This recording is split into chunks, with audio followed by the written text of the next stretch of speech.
Este sermón fue predicado el 9 de agosto del 2026 en la ciudad de Gdańsk, Polonia, por el pastor Paweł Bartosi, titulado Héroes de la Fe, basado en Hebreos 11. Ahora bien, la fe es la garantía de lo que se espera, la convicción de lo que no se ve, porque a ella deben nuestros antepasados su digno testimonio. Por la fe entendemos que el universo fue formado por la palabra de Dios, de modo que lo que se ve no fue hecho de la materia. Por la fe Abel ofreció a Dios un sacrificio más excelente que el de Caín, por lo cual recibió testimonio de que era justo, pues Dios reconoció sus ofrendas, y por la fe aún habla después de muerto. Por la fe Enoc fue llevado al cielo para no ver la muerte, y no fue hallado, porque Dios se lo llevó. Pero antes de ser llevado al cielo recibió testimonio de que agradaba a Dios. Ahora bien, sin fe es imposible agradar a Dios, porque es necesario que el que se acerca a Dios crea que Él existe y que recompensa a quienes lo buscan. Por la fe, advertido milagrosamente acerca de cosas que aún no se veían, Noé, lleno de temor, construyó un arca para salvar a su familia. Por ella condenó al mundo y heredó la justicia que viene por la fe. Por la fe Abraham obedeció cuando fue llamado a ir a un lugar que había de recibir como herencia, y salió sin saber a dónde iba. Por la fe permaneció como extranjero en la tierra prometida, habitando en tiendas con Isaac y Jacob, coherederos de la misma promesa, porque esperaba la ciudad que tiene fundamentos, cuyo arquitecto y constructor es Dios. Por la fe también Sara misma recibió poder para concebir, aunque era edad avanzada, porque consideró digno de confianza a quien había hecho la promesa. Por tanto, también de un solo hombre, que estaba como muerto, nacieron descendencias tan numerosas como las estrellas del cielo y como la arena de la orilla del mar, que no se puede contar. Todos ellos murieron en la fe, sin haber recibido la promesa, pero habiéndolas visto y recibido desde lejos, confesaron ser extranjeros y peregrinos en la tierra. Porque quienes hablan así demuestran que buscan una patria, y si hubieran querido decir la de donde vinieron, habrían tenido la oportunidad de regresar a ella. Pero se dirigen a una mejor, la celestial. Por eso Dios no se avergüenza de ser llamado su Dios, pues les ha preparado una ciudad. El pasaje de hoy es una lista de héroes de la fe que perseveraron en medio de la adversidad y cuya fe debe ser un ejemplo para nosotros. Por supuesto, nuestro Señor Jesucristo es un ejemplo de fe y perseverancia, pero no es casualidad que Dios nos presente una lista de aquellos que mirando a Cristo vivieron por fe, tomaron decisiones de fe y por ello conservaron sus vidas, recibieron bendiciones y son un gran alimento para nosotros. Quizás no tengamos pósteres de Abraham, Moisés, Samuel o David en nuestros hogares, pero al leer sus historias deberíamos ver héroes que nos señalan la persona y la obra del Señor Jesús. En el capítulo 10 de la carta a los Hebreos, el autor enseña que debemos ser como aquellos que salvan sus almas. Esto implica que nuestras almas pueden perderse o salvarse. Una de dos cosas. La gente se preocupa por su salud, dinero, trabajo, educación y hogar, pero ¿has cuidado tu alma? El Señor Jesús dice, porque ¿de qué le sirve al hombre ganar el mundo entero si pierde su alma? ¿O qué podrá dar el hombre a cambio de su alma? Mateo 16:26. Cuida de tu alma. Y para fortalecernos en este propósito, en la fe y la esperanza de salvar nuestras almas, Dios nos muestra a los antepasados de nuestra fe, a quienes llama la nube de testigos. El autor comienza con una definición de fe, y la fe es la certeza de lo que esperamos, la convicción de lo que no vemos. Después de todo, nuestros antepasados deben su glorioso testimonio a ella. La fe es una suposición. No es una suposición, es certeza. ¿Por qué tanta certeza? Porque confiamos en algo cierto, confiable, el testimonio de un Dios veraz que siempre cumple su palabra. Nuestra cultura está dominada por la actitud de que la fe es una suposición inverificable. Puedes creer en algo, pero de todos modos no importa, porque es solo tu fe nada más. Pero ese no es el tipo de fe del que habla la Biblia. Leemos sobre Moisés creyendo en Dios como si lo viera. Para las personas mencionadas aquí, una relación con Dios es algo muy real, no solo una opinión subjetiva, su terapia personal privada para creer en algo que les haga la vida más fácil. Todo lo contrario, para muchos de ellos, creer en Dios significaba problemas, sufrimiento, persecución, rechazo, incluso la muerte, tal como en la vida de Jesús. Las Escrituras enseñan que la fe es certeza, una convicción sobre lo que no vemos. No ver algo no es un problema. No vemos muchas cosas, aunque reconocemos su existencia. Elementos químicos, átomos, aire, moralidad, bondad. Cosas que por definición son inmateriales, pero no por ello menos reales que esta habitación. Reflexiona si tu vida demuestra que tu fe es algo que realmente esperas, como lo hizo Abraham al salir de Ur. Nunca antes había visto esa tierra, pero dejó su patria para ir al lugar que Dios le había indicado. Por lo tanto, su fe tenía una conexión muy real con la vida, con las decisiones cruciales que tomó. Abraham fue racional porque tomó decisiones basadas en las promesas de Dios. Si comprendes que la resurrección del cuerpo y el juicio final nos esperan, porque Dios así lo dice, entonces tu vida será diferente a la de quien desprecia a su Creador y rechaza la gracia de su Salvador.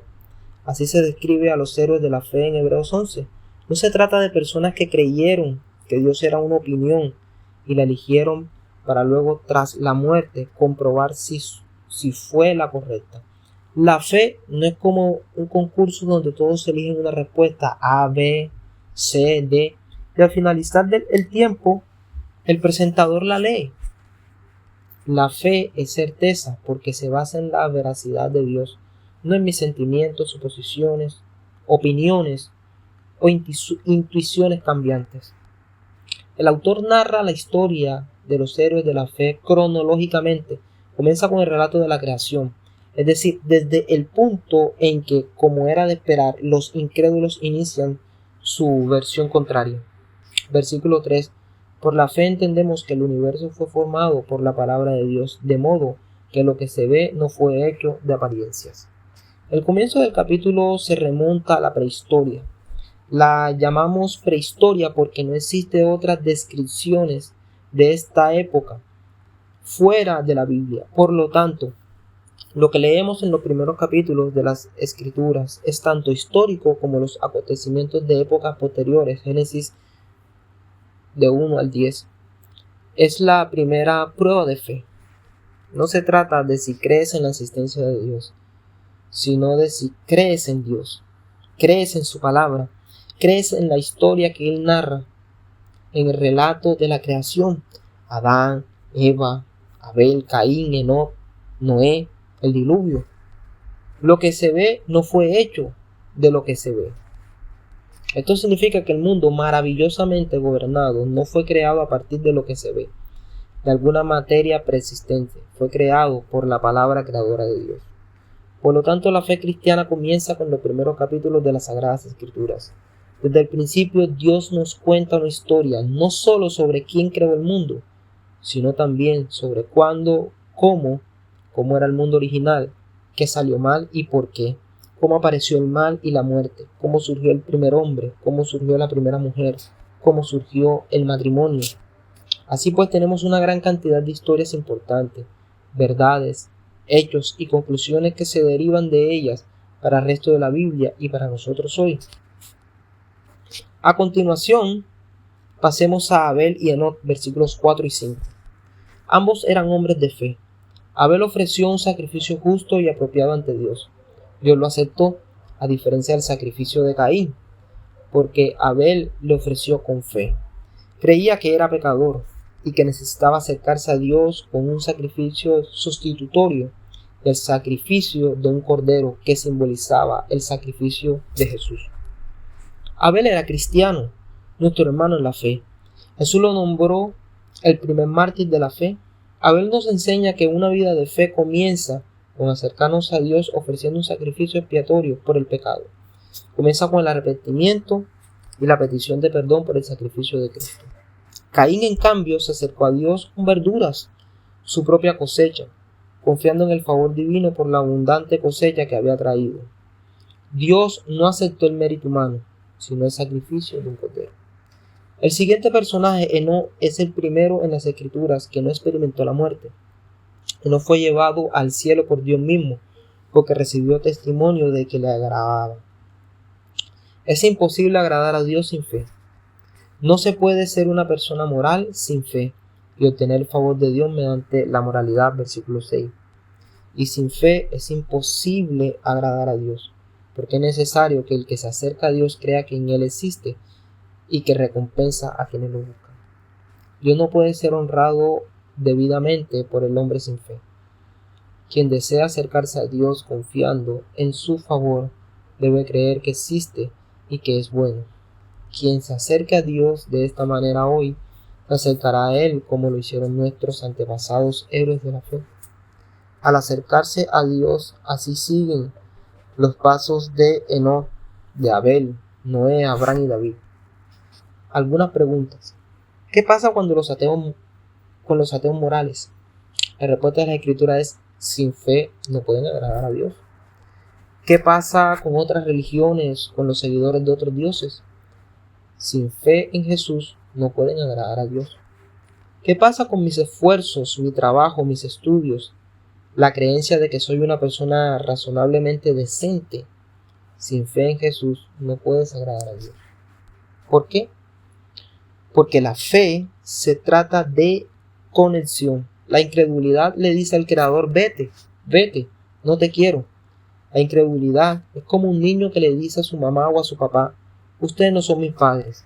La incredulidad rechaza la gratitud al Creador. La incredulidad no le dice a Dios gracias.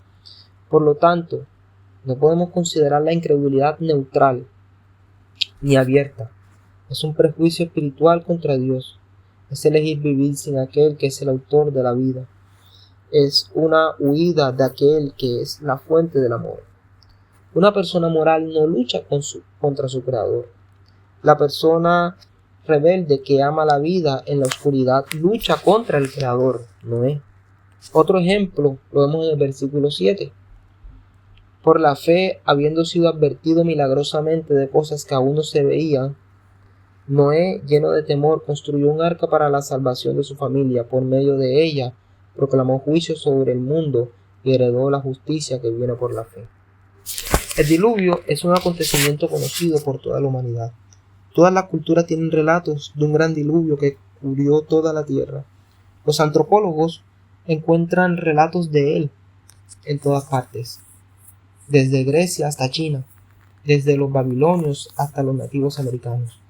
De igual manera, los geólogos hablan de rastros de una vasta extensión de agua que cubrió la tierra.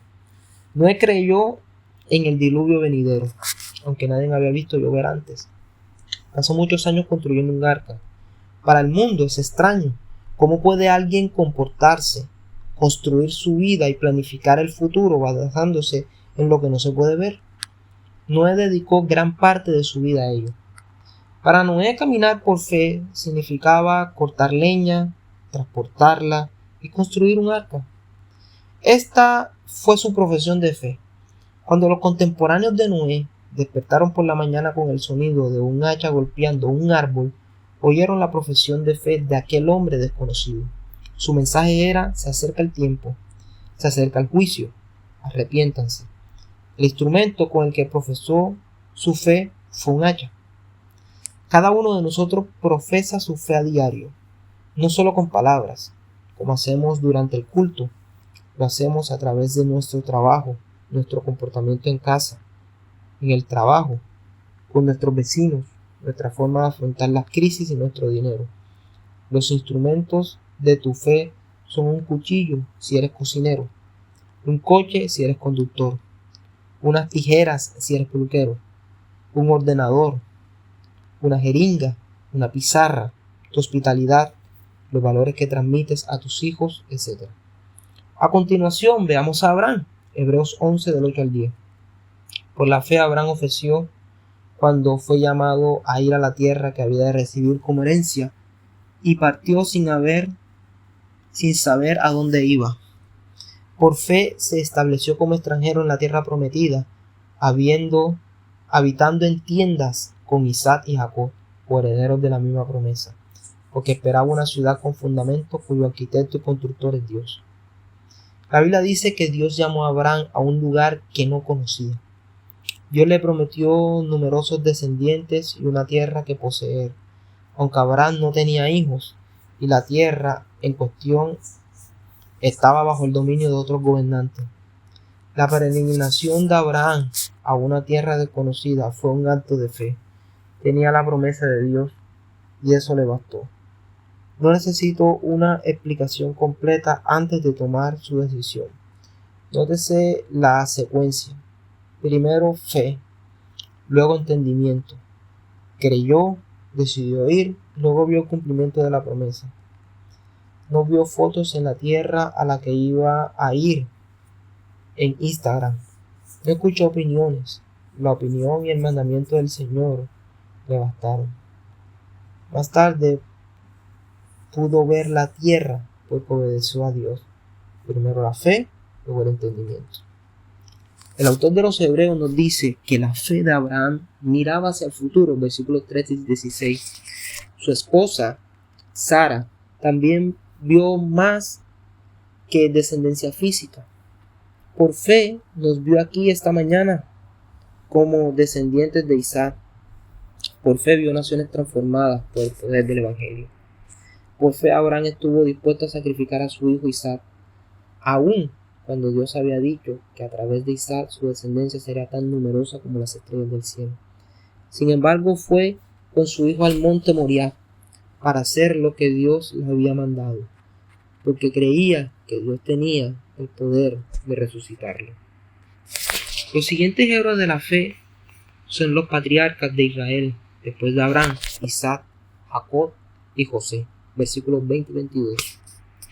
Isaac bendijo a sus hijos, vislumbrado con los ojos de la fe su glorioso futuro. Jacob bendijo a sus nietos, vislumbrado con los ojos de la fe sus futuras bendiciones. José, con los ojos de la fe, vio la libertad de Israel de la esclavitud egipcia. Deseaba que sus huesos también salieran de Egipto cuando Dios los guiara a una nueva tierra en el futuro. La fe de estas personas no se describe como la fuerza de sus emociones o convicciones. No se describe como la grandeza que sintieron en su fe después de la gloriosa alabanza. La historia de su fe es una descripción de sus obras. Su fe podía describirse así: por la fe se estableció en esta tierra, por la fe construyó el arca, por la fe ofreció el sacrificio del cordero, por la fe salvó a los espías. ¿Cómo describiría un cronista tu fe? ¿Qué obras tuyas, fruto de la fe, se incluirían en un libro así? Otro acto de fe fue el de los padres de Moisés, quienes no temieron la orden de Faraón. Su fe los salvó de la muerte. Versículo 23. Muchos años después, cuando Moisés creció, consideró que el oprobio de Cristo era mayor riqueza que los tesoros de Egipto. Moisés renunció a las riquezas de Egipto por amor al Mesías. Moisés era cristiano, versículos 24 al 26. Por lo tanto, la fe se aplica absolutamente a las decisiones importantes: dónde vivir, dónde trabajar, elegir una iglesia, una pareja, criar a los hijos. Mediante la fe, Josué conquistó Jericó, rodeando sus murallas y tocando trompetas. Versículo 30. Una estrategia de batalla extraña, ¿verdad? Sin embargo, Josué confió en Dios de que era lo correcto. Y este fue el camino a la victoria.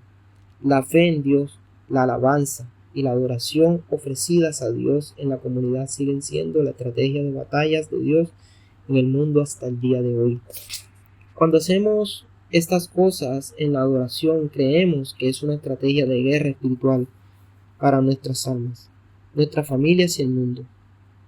Y lo que hacemos por fe, como Josué, como los trompeteros que caminaban tocando sus trompetas rodeando las murallas de Jericó. Rahab es otra heroína de la fe, versículo 31. Era una prostituta y está en la lista de los héroes de la iglesia. ¿Qué hizo? Leemos que no pereció con los desobedientes, porque acogió a los espías, ayudó a los espías israelitas, salvándole la vida, creyendo que Dios les había entregado la ciudad. La fe de Rahab consistió en ponerse del lado de las tropas del Señor, no del pueblo desobediente. No te pongas del lado de los desobedientes cuando Dios dice pónganse de mi lado. Tenemos muchos otros mencionados: Gedeón, Barak, Sansón, Jefté, David, Samuel. Lea sus historias en la Biblia y aprendamos de sus vidas. Versículos del 32 al 40. A manera de conclusión, ¿qué nos pueden enseñar la lista de los héroes de la fe? 1. Las raíces de nuestra fe se encuentran en el Antiguo Testamento. No se trata de personas sin el Espíritu, un tipo diferente de creyentes. Todo lo contrario, estaban llenos del Espíritu y sus vidas son un modelo para nosotros. Esta es una lista de héroes de la fe en la iglesia que vivieron antes del nacimiento de Cristo. 2.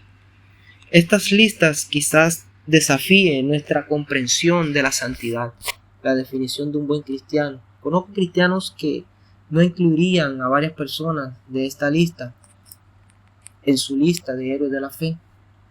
A veces necesitamos redefinir nuestro concepto de fidelidad y santidad y adaptarlo a la forma en que Dios los describe. 3.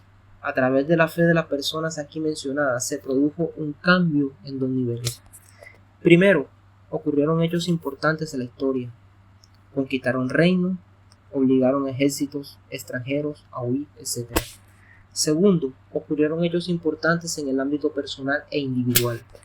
Algunos actos fueron sobrenaturales, otros ejemplos de paciencia y previsión. Algunos fueron grandiosos, la construcción del arca y el cruce del mar. Otros bastante comunes, esconder a los espías o al niño. Pero Dios, a través de estos saltos de fidelidad, obró resultados extraordinarios. Algo maravilloso sucedió en la historia como resultado de su fe. Pero algo también le sucedió a ellos como resultado de su fe. Recuerda que, aunque tus actos de fe no cambien mucho tu entorno hoy, porque los frutos tardan en llegar, siempre te transforman. Cuarto, lo que permitió a esta persona perseverar fue mirar hacia adelante, a Cristo, a la ciudad celestial, a lo que se dirige. Cuando caigas, mira la alegría que te espera. Cuando una persona está cansada del invierno, la primavera que se acerca le da esperanza y optimismo. Cuando un corredor de maratón sufre una crisis durante la carretera, pensando que solo quedan unos pocos kilómetros para la meta, cuando te falten fuerzas, mira el futuro prometido por Dios que está por llegar. Estos testigos de la fe pueden decir: llegar a la meta es posible, sigue sus pasos, pero ellos no son el objetivo, son la guía. Sin embargo, la ciudad a la que nos dirigimos, nuestra meta y nuestra fortaleza es Jesús. Amén.